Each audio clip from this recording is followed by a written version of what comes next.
Okay, welcome back to part two of our discussion with Professor Dr. Tajudin.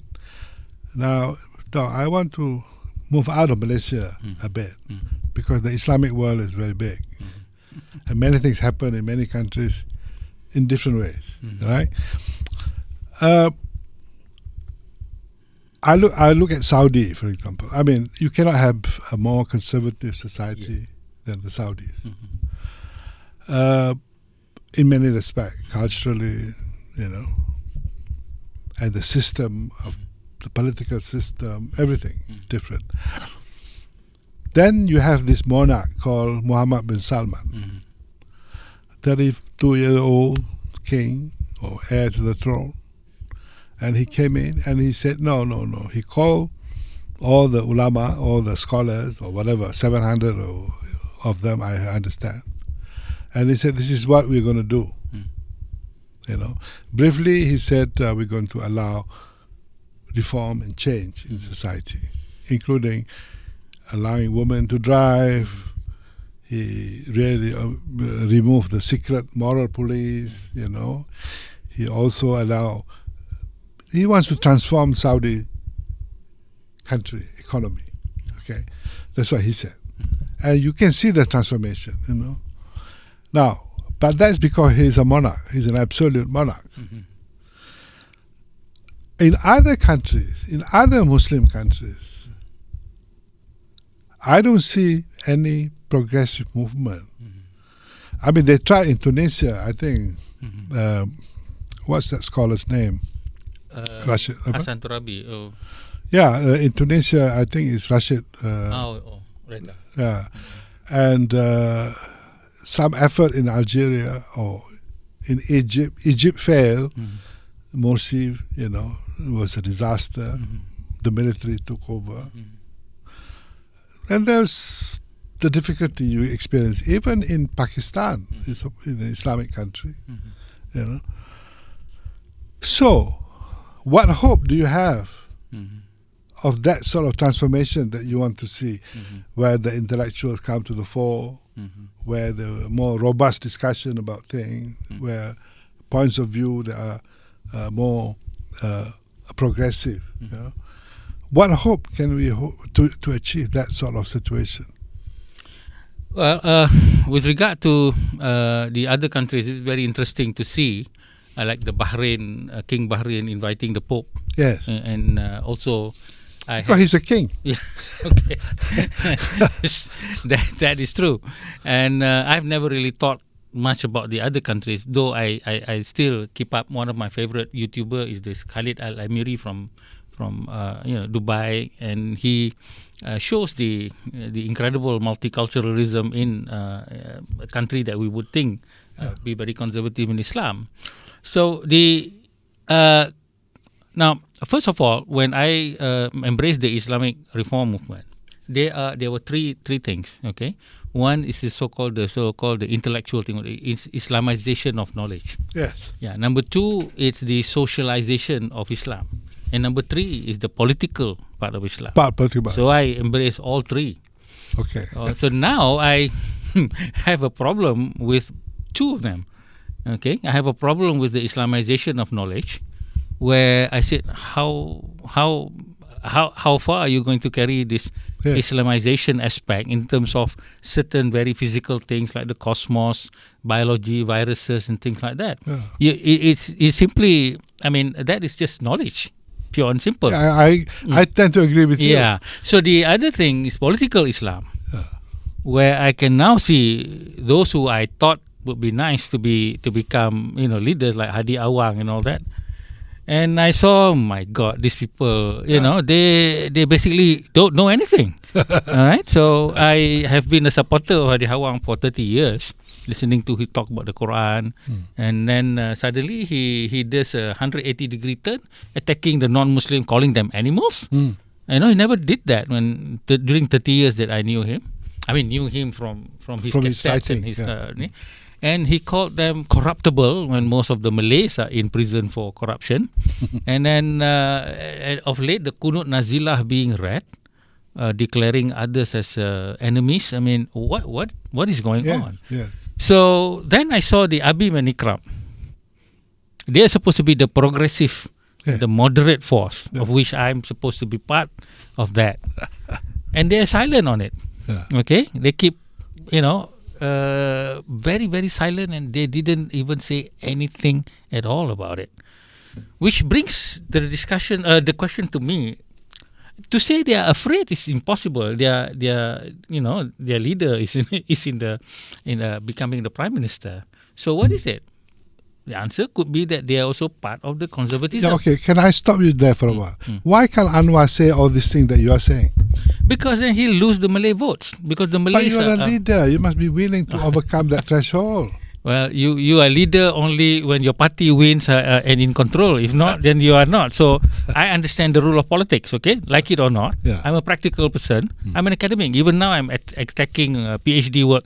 I mean, if you're not considering political aspects about your research or your policies, then how true can it be? You want to keep it into the realm of academia? I don't accept that anymore. I mean, that's my harsh critique on a lot of academic work. So Anwar, that's why I keep saying to the so-called intellectuals, which I'm not going to use anymore,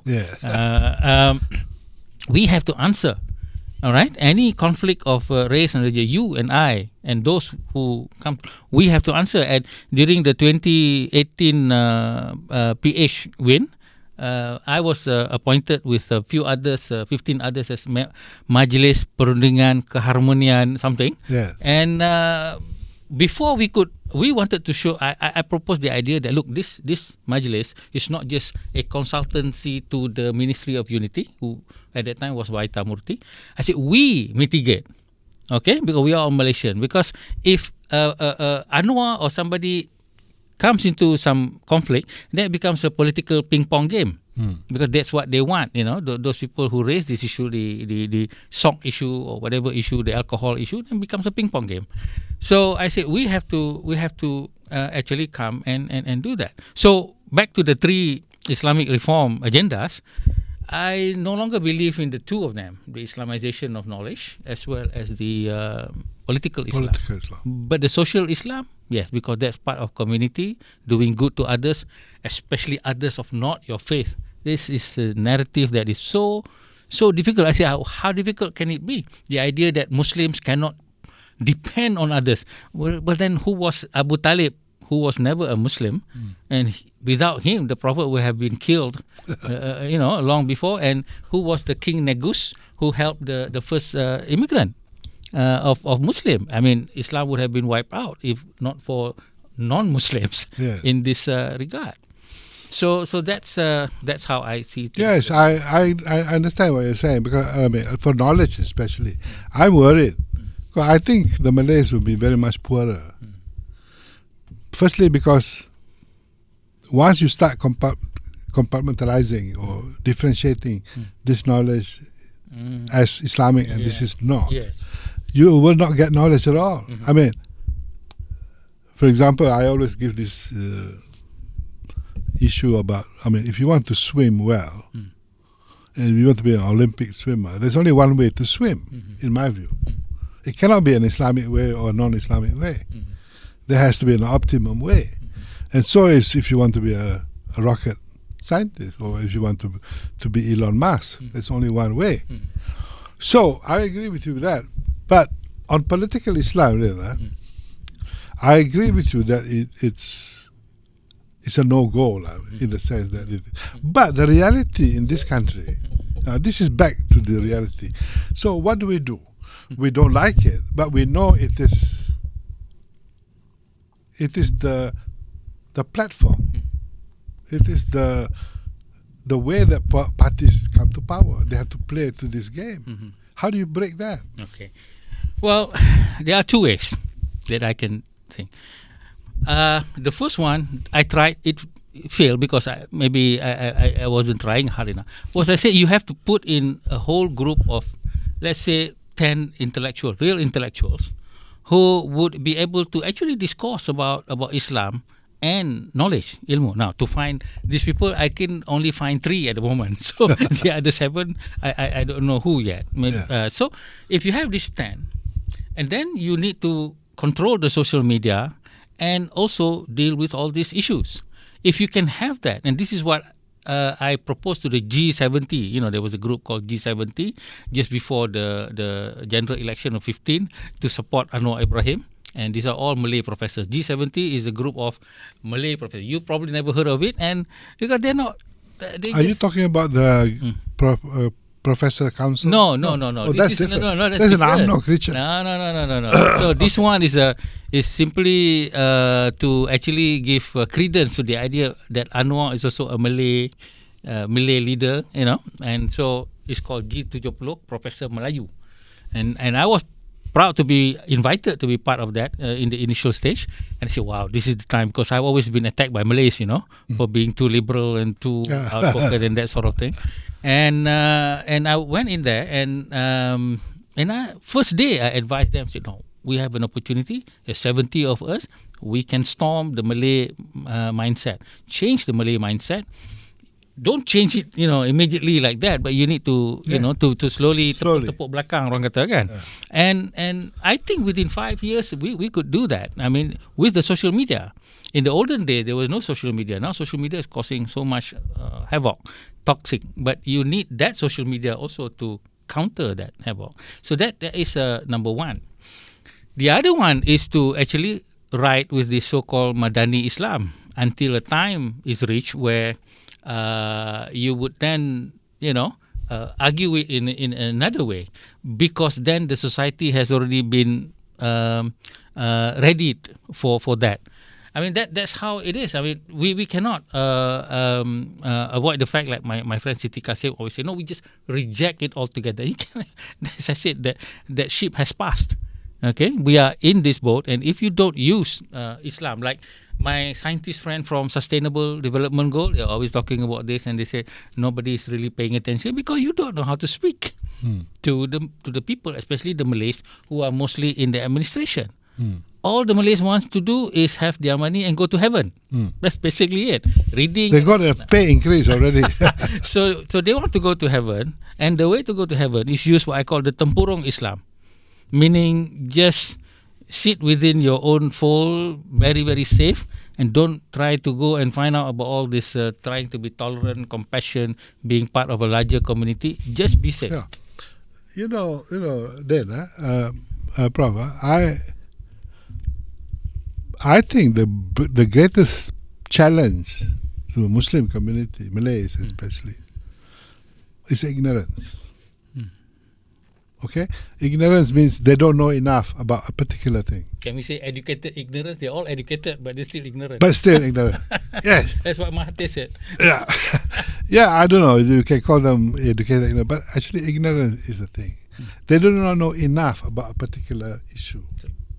And that explains why they're not willing to come out. You yourself said, even the so-called clever fellows, academician or intellectual, they dare not come out to the front to have a proper open discourse because they do not know enough. That's when I use the word fear.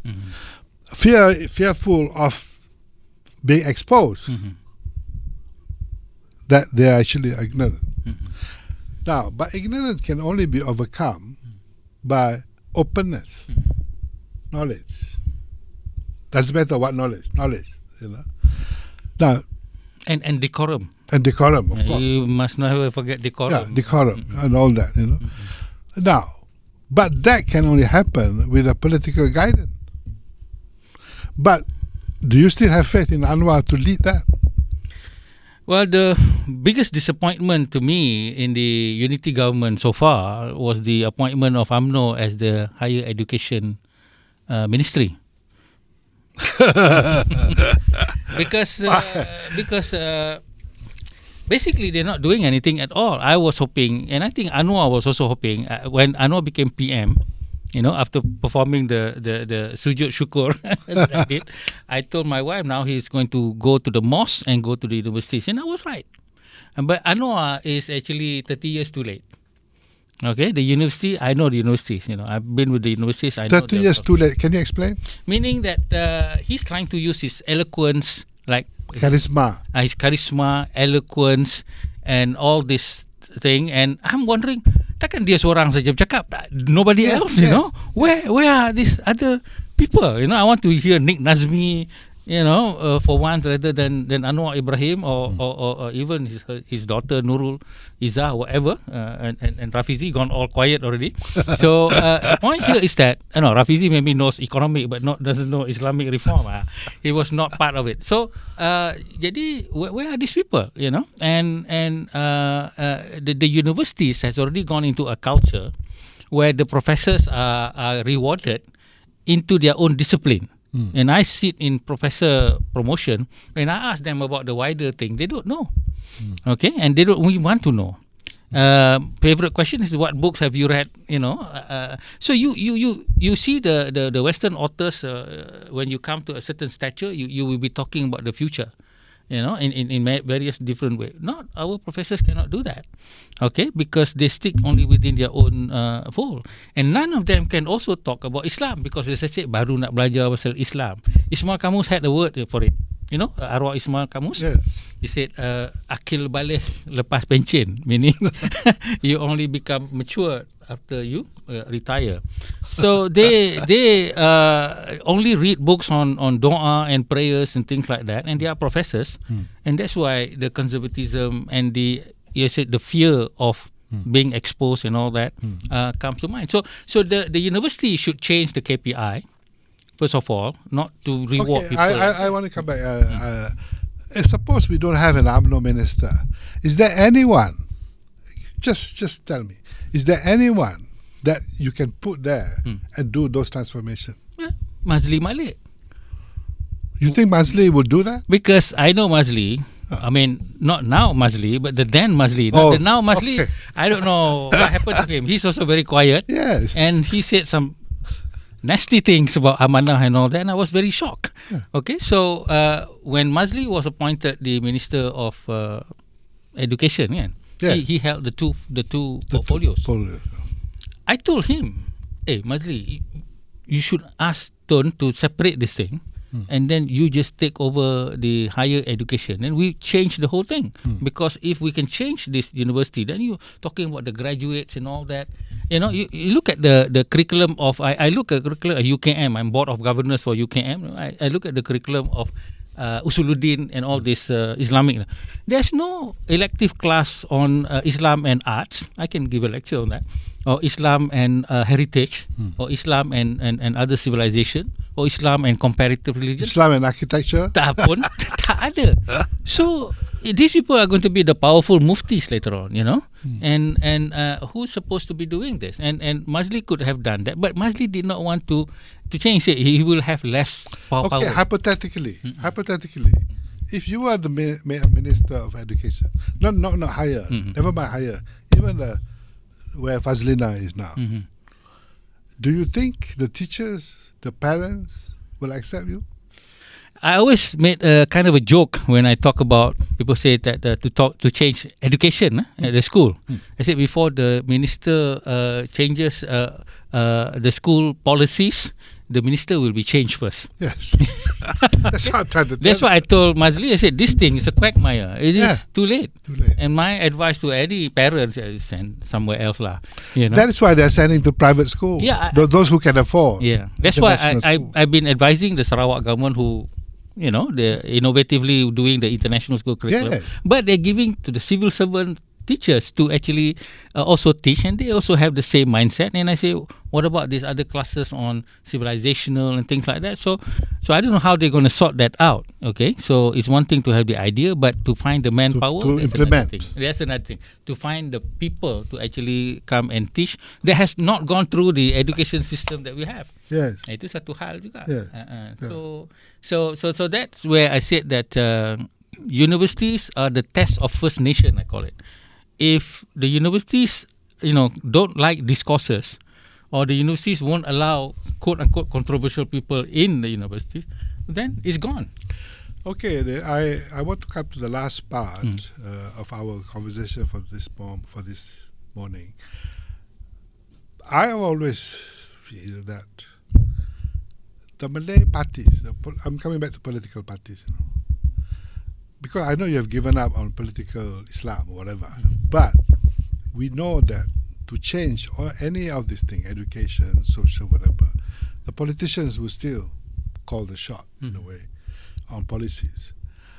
Do you see any possibility that PAS, UMNO, Amanah, all these so-called Malay, and even the non-Malay parties who share this idea of transforming our knowledge, our system, will they be able to agree? They don't have to join each other as a big electoral pact, tak payah, but agree on issues. Can't you have a national congress of these parties, representatives, to agree on, say, primary education, higher education, science, whatever, that needs reform? Why can't they do that? I'm not asking them to merge as a political unit. I'm saying, why can't they talk about these issues that we are talking now? Well, sorry to say, people in PAS and UMNO, especially those people only understand one thing, not God, money. Okay, so I'm sorry to have to say directly about that. I mean, if you throw money to them, okay, well, the sky's the limit. They can do whatever. But if you are talking about they having a certain self-confidence, I mean, look at the ustas those people in PAS now. If you were talking 30 years ago with people like Mat Sabu and Zos, yes, 100%. And you were talking about Tun Dr. Mahathir and the likes of Johari, all these people, and yourself included, no problem. 30 years too late already. So you got Akmal Saleh, please lah. Yeah. You know, I mean, these kind of people, okay, and like it or not, Akmal understands the ground better than many of us, because the ground is like him. I see. You know, so that's where the politics is trapped within that. The idea of getting talking is futile. It's futile. It's totally out. Tak boleh. That's why I say either this group of Malays, maybe under the Sultan or the Agong, whatever, that might. But do you think our okay? Let's talk about the Sultan a bit. I know this, people are afraid to talk about the rulers, but I don't think we should be afraid, because we are talking for the good of the country. The Sultan and the rulers are the custodian of Islam and the Malay culture and the Malay language and everything else. The core issues that we are talking about. Yeah. But why are they not addressing these issues enough? I mean, they are quite robust on some economic issues. Okay, they talk, I want this, I want that, I want economic zone, we want this. But why don't they focus on these issues more? I don't know much about Sultan. It's not in my circle, okay. But I don't know I either. have heard some stories about it. I mean, number one, we see people like Sultan Nazrin, okay, Yeah. and then the latest issue about how the Islamic department sent their ustas around, and then suddenly some ignorant Muslim made a viral thing saying, "Oh, this is not good," Yes. you know, and then this Mufti Terengganu Sultan, who I think happens to be from a public university, said something. No, you can only go to the rumah ibadat, and if you want to convert people, you know, something like that. But you can see that the Sultan has probably initiated that. But the sad thing is that the Department of Religious Affairs of Perak, that the thing happened, apologized for it. Why should you apologize? This is the good thing. Yeah. You know, and this is one example. But I was also told that the Sultan, I don't know. Told that he cannot really work outside of the realm of the culture of, let's say, appointing a mufti that is multidisciplinary. He cannot. I don't know. I got the impression. Legally. Legally he can, but legally he can. That's what I'm saying. That, if everybody plays their role. Did you hear did you see what the Mufti of Singapore wrote to the rabbi during the Palestinian issue? Yeah. I made a video of it. Yeah. So very open thing, compassion on both sides, not like in Malaysia, even my children, compassion on one side, not on both sides. So so you could I say do it. But the point here is that I don't know much about. I know the politics of the country. I know the universities. I know the Malay people, and I know the non-Malay people. But I don't know the Sultan because I have no experience at all with their way of work and their whatever side influence that they might have. They want. Neither do I. I'm just looking at the from the point of view of constitutionally. Yeah, but I think it shouldn't be a problem. If for the Yang di-Pertuan Agong or for Sultan to actually appoint a body of people to actually advise certain group, advise the Malay rulers, and also become, and you have to use the social media in order to deal with all these things. This is part of education in a broader sense. It's outside of the government thing. Because the government cannot do anything. Whether you are a good government, also you cannot do anything. It's already wild outside, So that's why I said that in order to change, all of us must change. The non-Muslim must change, and the Malays, of course, must change. Yeah. So how does the non-Muslim must change? Well, I said, don't belittle every single Islamic issue. And then speak respectfully. Have you seen those Malaysia Kini comment? And I used to support Malaysia Kini. Now I'm thinking, what the heck are these people doing, man? The way that you are allowing the social media, social commentary yang anonymous, this is really bastardizing the way that we are going to build our country. This is disrespectful, gone beyond disrespectful. Okay, Prof, thank you very much. I think we have come to the end of our conversation. I hope you make time to come again. Maybe we talk about something else. All right. Less difficult. Okay, but so I want to thank you for thank you for inviting. I mean, I haven't been with you for quite a while. Okay.